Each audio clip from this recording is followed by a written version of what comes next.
Hello everyone, today you have joined the CREATIVELK YouTube channel.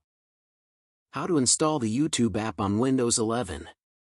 If you find this useful, then please consider subscribing and liking the video. Having the YouTube app makes it quick and easy to start watching your favorite creators. We may want to browse YouTube, it doesn't matter, but to go and get started, we are going to be using Chrome in this guide. If you want to follow along step by step, you can use it as well. Or you can use another browser.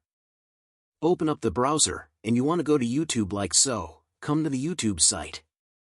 Now, what you need to do is you can head to the top right up here. You'll go and see the button in the URL bar.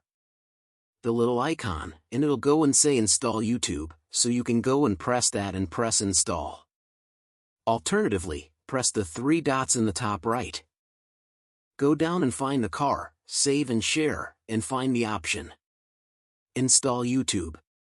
Click on it, and you can then go and press Install, and that's it. It's installed. You'll go and see that it pops up, and we can now start using it. I'll close it. You'll see on my desktop that I can double-click it and start using it. If you found this useful, then leave a like.